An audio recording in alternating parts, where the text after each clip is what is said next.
Well, hello. Okay, so this is a short video of me going through what the whole of the language change question looks like. To start with, this is an overview of it, which I'm just going to put on the screen, and I'm going to just draw your attention to what this bit of the question is asking you to do. I'm not going to talk through every word on the slide, but you can of course pause it and get some notes from it if you want. So first of all, in 1a, what they're going to do is give you a couple of words and you have to identify some spelling concepts such as UV interchange. And you'll get a mark for the word class and a mark for the spelling concept from that list. For 1b, you do the same as above, but you also need to link it to a language change concept such as spelling and consistency or Johnson's 1755 dictionary having yet to be published. And 1c, usually again 4 marks, they give you 2 or 3 examples and you have to identify the grammatical form and or punctuation concept such as random capitalization, dummy auxiliary do, something to do with colons. Okay, and then 1d is usually 8 marks and it's asking for the same concepts, but this time rather than give you 2 examples, what they'll do is you have to find them in a short extract, which is about 4 to 10 lines long. So what I'm going to do is go through 1a, then b, then c, then d, and I'm going to give you pauses so that you can have a think of the things I'm talking about, but ultimately what we're going to do is go through a question together. The only difference is I'm not going to be referring back to the full paper that this comes from, okay? So you're going to have to just follow with me and imagine that what I'm doing is for each expression or word I'm going back and checking the context in which it's used. Okay, so let's look at 1a. Identify the archaic spelling patterns of the following words using appropriate terminology. So let's just break down the question. They want to know the spelling pattern, so that's like UV interchange, that kind of stuff. And they also want to know the word class as well. So when it says appropriate terminology, they'd also like a word class attached to it too. So what we're going to do now is walk through these 2 examples they've given. That first word is, have a look at it, that's diverse, so it's UV interchange going on there, well done, if you spotted that. And the second one is risk, which we can tell even though it's spelled differently to the present day English word. In 1a, we're going to get a mark. It says 2 marks, but that's a mistake, by the way, it should be 4 marks. We're going to get a mark for the word class of each word and a mark for the spelling pattern of each word. So let's start with the working out. So all I'm going to do now is what would happen in my head before I answer the question. What word class is diverse? Okay, so we have to imagine it in context, so there were diverse people in the room. Let's say it was used in that sense. So that would be an adjective. What is the archaic spelling pattern of diverse? Well, I've already said it, it's UV interchange. You could also spot some other archaic spelling pattern going on. Have a look. How is it spelled differently to the present day English word diverse? Yes, good. So it also has the absence of final E, and that could get a mark as well. What word class is risk, though? So he took a risk. Well done if you got noun, even better if you got abstract noun. But what is the archaic spelling pattern of risk? And this is a bit tougher.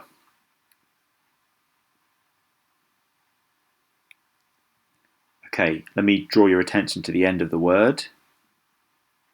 So the archaic spelling pattern of risk is, if you look at that QUE at the end, it reveals a French influence. The present day English spelling is risk with a K. So now I'm going to take those 2 bits of working out and transfer them over to how we'd write it up. So 1a, I would write it up. I'd take the adjective in UV interchange and I'd write it up like this. The adjective diverse features UV interchange. Wow, that was easy. So I'd get a mark for saying adjective and a mark for UV interchange. Now I need to get 2 marks from risk.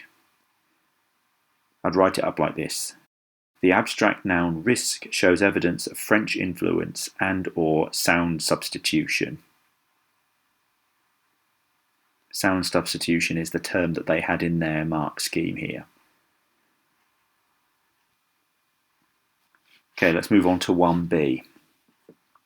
So that's 4 marks down. Now, there's a mistake here in the way that it's printed where it says 2 marks, but that's the exam board's mistake, not mine. So what does the spelling of the examples below tell us about language change? I want you to make 2 points and refer to the examples using appropriate terminology. Now, have a quick look at the examples first of all, and you'll notice that there is a pattern. Okay, so you saw that the pattern is that you've got 2 pairs of words that are the same word effectively, but just spelled differently. So let's have a look at the working out for this one. So first of all, sometime and sometime, have a look at them. Always start from the position of what's the difference. So we can see that in text A on line 12, it's got the E in it, and in text A line 16, it doesn't have a D. So I'm going to make a note, absence or omission of final E on the determiner some.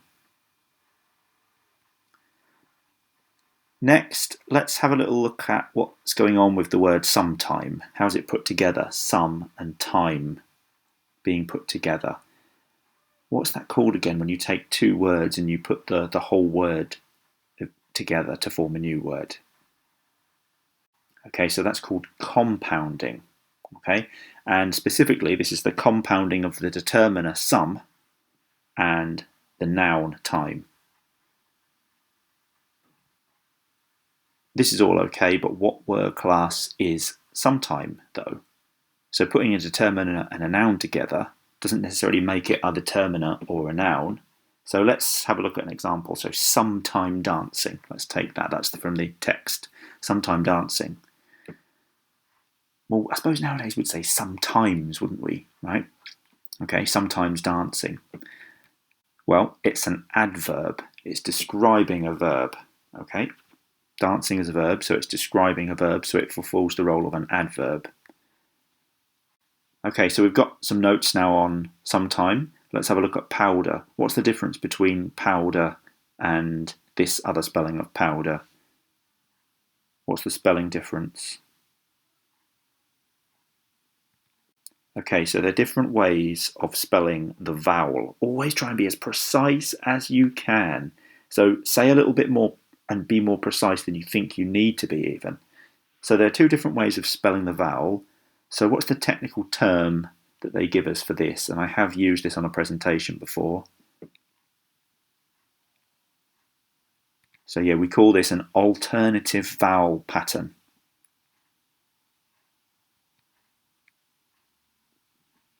What word class is powder?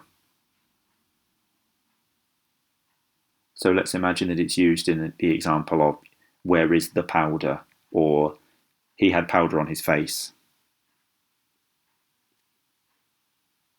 Okay, so it's a concrete noun. Well done if you got that. So now let's look at how we'd write this up. So let's start with sometime. The adverb sometime, a compound of the determiner some and the noun time, features absence of the final E on line 16, but not on line 12. This could be evidence of spelling and consistency. Okay, so what am I getting marks for? I'm getting marks for word class, but I want to be absolutely sure that I get a mark for this, so I'm just going to throw everything in. Okay, I'm getting the word class in, I'm getting in the absence of the final E, which is a spelling feature, and I'm making sure that I make a reference to a language change concept, in this case spelling inconsistency. Okay, so I'll get 2 marks for that. Okay, a maximum of 2 marks. They're not going to give me 3, even though I've thrown a determiner in and a noun in as well, right? So I can't say spelling inconsistency for powder as well, even though that is an example of spelling inconsistency. So let's see what I do. So let's try and do powder. The noun powder is spelt using the present day English spelling on line 4, but with the U vowel on line 13. This could reflect the lack of standardization during the early modern English period. Okay, so once again, I'm getting a mark for commenting on the noun powder. I've mentioned the U vowel and been very precise about it, but you could have said this features an alternative vowel pattern. I think I've also done that by commenting on the present day English spelling as well, to show them that I understand the difference. And then I'm getting my language change concept in with lack of standardization during the early modern English period. Okay, so we're doing good here. We've done 1a and we've done 1b, and now we're going to look at 1c. So the first thing to say is we are not going to mention spelling now. Spelling is dead to us, it's gone. Okay, we won't mention it even in question 2 when we get to that, but C and D is all about grammar. So let's have a look at the question.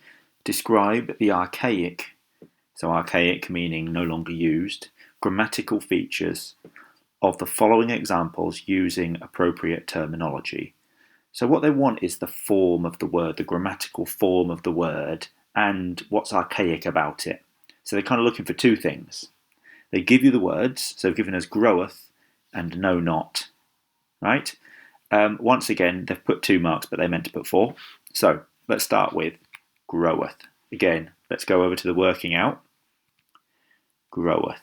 Have a look at it, have a think, jump ahead of me, try and figure out what's going on. Do you remember what it is? You can look at it in the text if you're in the exam, okay? But for now, let's imagine that I've looked at the text and I've said something like, he groweth a beard, yeah? Or it groweth. What's odd about it grammatically is always the position to begin from. So what's different? You're looking for the thing that's archaic. It's the eth on the ending, isn't it? Okay, so we're doing all right so far. What word class is it? It groweth. It groweth longer. That will be what?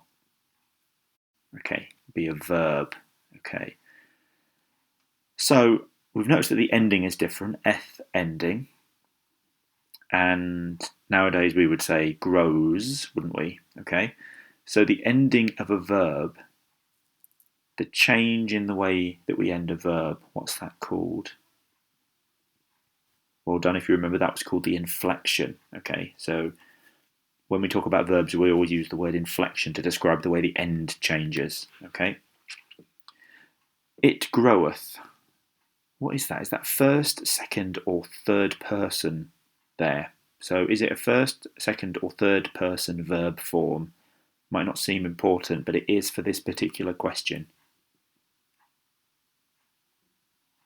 Okay, well done if you've got third person. It groweth would be a third person verb form, and as would he groweth.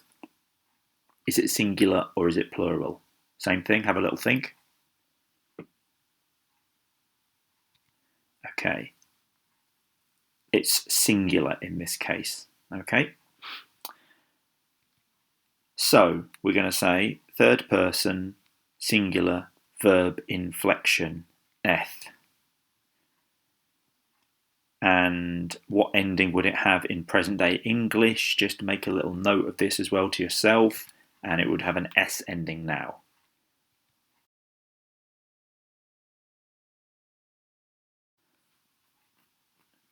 So we've looked at groweth. Let's have a look at know not. I know not, they know not. I know not why, they know not why. What's odd about it grammar-wise?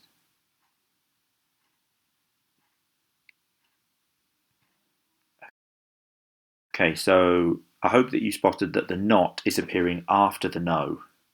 And you might say something different in present day English. I'll come back to that. What kind of word class is know?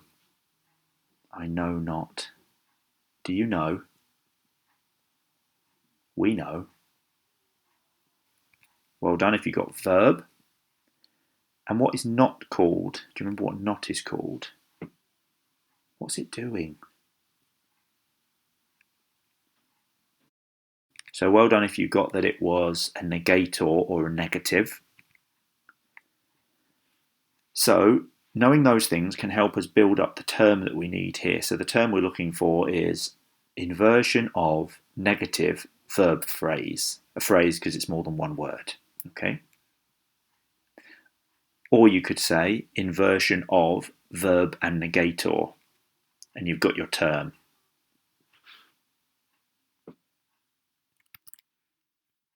So now let's try and transfer those over and write up our answer for it. So how are we going to write up groweth? The third person singular verb groweth features the verb inflection eth. Or you could write it like this. The third person singular verb groweth has an eth ending, which in present day English would be s.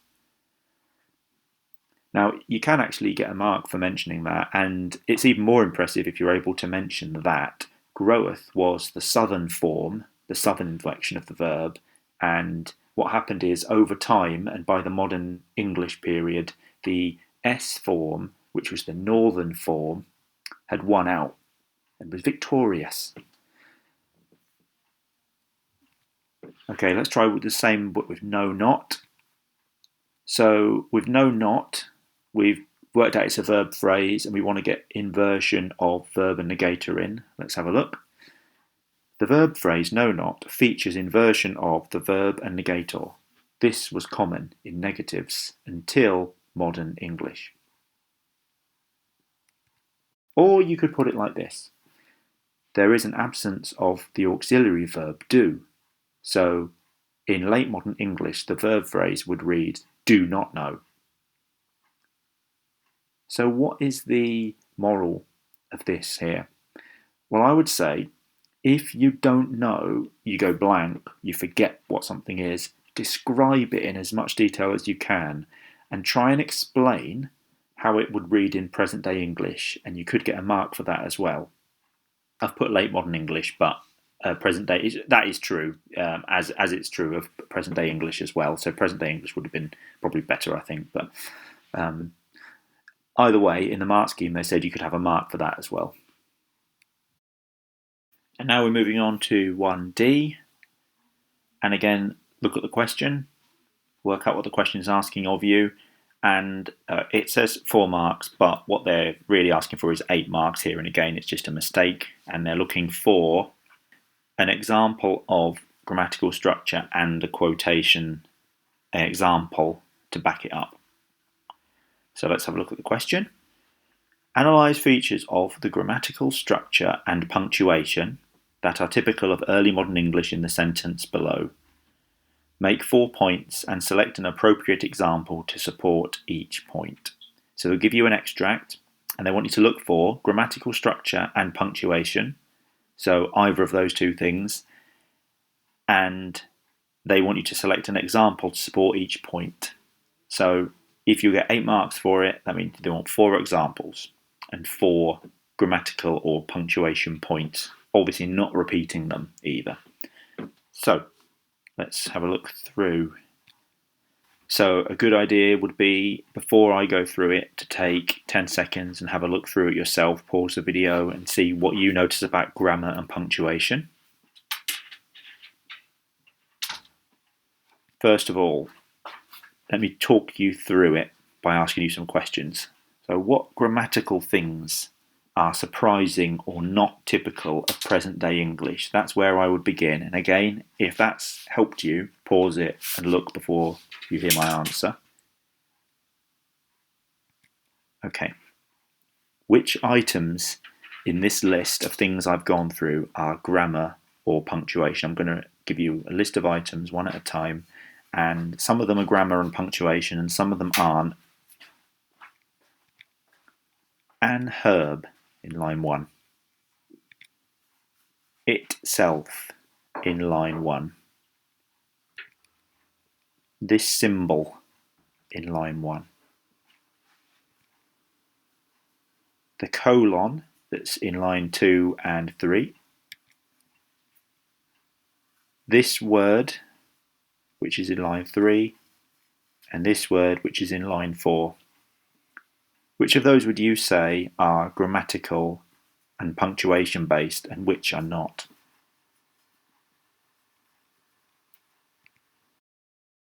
Okay, so in red, I've put the 2 items in the list that are not to do with grammar or punctuation.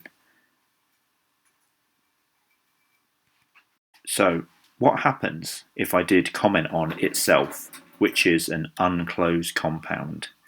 It's not anything to do with grammar specifically. Or if I comment on several, which features UV interchange, and so is to do with spelling and not to do with grammar, what do you think will happen in this bit? That's right, I don't get any marks for that. So I must make sure that in 1A and B, I only comment on features that are to do with grammar or punctuation. So things to do with sentences, to do with verb forms, to do with perspective, and to do with punctuation, but not spelling. Now I'm going to take out from that list the things we don't want to comment on, and I'm going to add one more, which is frequent subordination, which means using lots of subordinate clauses. Let me now go through the extract, annotate it, and say something grammatical about it to continue doing my working out, and then we'll write this up as a point.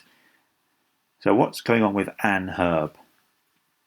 Well, we see an, which we would now use a before herb, wouldn't we? Why is that? What's going on there? Well, let's break it down again. So an is an indefinite article, and we often use an before vowels. So why here are they using it before the noun herb? Can you think why? So one explanation for that could be that they didn't pronounce the H on herb, and we don't think they did in the early modern English period, that we added an H later on, so they would have said herb like Americans do. So there was a silent H, so they would have said an herb, because you wouldn't have said a herb. What about this symbol? So who knew it was called an ampersand? So the ampersand here was used as a form of conjunction, and there's a good little TikTok video about this where someone explains that it was once the 27th letter of the alphabet. What about colons? If you notice the colon is used, where is it used? Have a look and see what function the colon is performing. So it's been used to separate complete sentences instead of the full stop that we would now use. And here's the structure. In red, complex sentence, colon, another complex sentence, colon, and then a simple sentence or a main clause at the end. I'm going to illustrate that by just colouring in those bits there. So you see that's a complex sentence beginning there is an herb. Then there's a complex sentence beginning in the West Indies. And then we have our final sentence or clause beginning the Spaniards. But there's a couple of other things going on. Tobacco, this is an example of random capitalization, because tobacco is what kind of noun? Well done if you got common noun, because we only capitalize proper nouns now in present day English, but then they would have randomly capitalized nouns. And then subordination. So I'm going to draw your attention to where subordination occurs here and how common it is. I'm going to put some dotted lines around the subordinate clauses where they begin. So first of all, there is an herb would be the main clause, and then we go into a subordinate clause, which is sewed apart by itself. And then there's actually another main clause, and is called by the inhabitants, Upawak. And then we have another one beginning with the present participle verb, according. In the West Indies, it'd have diverse names, according to the several places and countries. And then we have another one, where it groweth and is used. So we have at least 3 subordinate clauses in this extract in the space of one sentence, which is, we would call that frequent, wouldn't we, from a present-day English point of view. So that's the working out. So now I'm going to take my working out, I'm going to put that to one side, and I'm going to turn that into an answer for the question. So let's write out an answer for question 1D. And again, I'm going to have to make 4 points, and I'm going to have to give an example in each one, which is not always as easy as it sounds. Here's what we get. 1D. The writer uses the indefinite article "an" before the noun herb on line 1, which may have been pronounced with a vowel. So again, I get a mark for commenting on the grammatical feature, which is indefinite article before the noun. And I'm also going to get a mark for the quotation that supports it, finding an herb. Then I'm going to pick out punctuation, the ampersand. In terms of punctuation, on line 3, we see the use of an ampersand, quote, used as a conjunction. Note that I always try and get that supplementary word class in there as well to show them that I'm breaking it down and taking apart how the grammar works. Colons on lines 2 and 3 are used before capital letters, where in present-day English a full stop would be used to begin a new sentence. I could quote here, but I have said lines 2 and 3, so I'm obviously aware of where they are. And there's no doubt that I know what a colon is from the way that I've pointed out the lines it's in. We also have random capitalization on the common noun tobacco. Random capitalization, 1 mark. Okay, 1 mark for tobacco, the example. And then I'm going to just show you another point you could have made here about subordination. Finally, there is frequent use of subordination, as can be seen from the subordinate clauses beginning, which is sowed, and, according to, and, where it groweth. There's no doubt there that I can identify a subordinate clause, and that's what you need to get the mark. I have seen answers for this before that simply say there is frequent use of subordination, and they haven't shown that they can pick it out, and they haven't been given the mark. So the quote is important to getting the mark. If it's not supported with the quote, they will say it's too vague. So that's question 1D. And to be able to answer question 1D, you need to go back and revise all the terms to do with question 1D. And if you go to the main page on the Year 2 language team, you'll find all of those PowerPoints and slides that I've made before that you can go through. Okay? I hope that has really helped you to break down that question, which is worth ultimately 20 marks, but it gives you that little boosted confidence, and the more you practice it, the quicker you'll be able to do it. And really what you want is to be able to get through this question quickly, spot a term, give a quote, move on, spot a term, give a quote, move on. You can see from the way it's written, you don't need to write long descriptions or explanations. There are no explanations of why specifically things are being used. You just refer to a language change term, or a spelling concept or a grammar concept, and point them out. You're not trying to explain the writer's intentions in using them. I hope that's helpful, because the distinction between 1A to D and question 2 is in question 2 you are going to start engaging with meaning and looking at the writer's intentions much more. Hope you've enjoyed that. Thank you very much.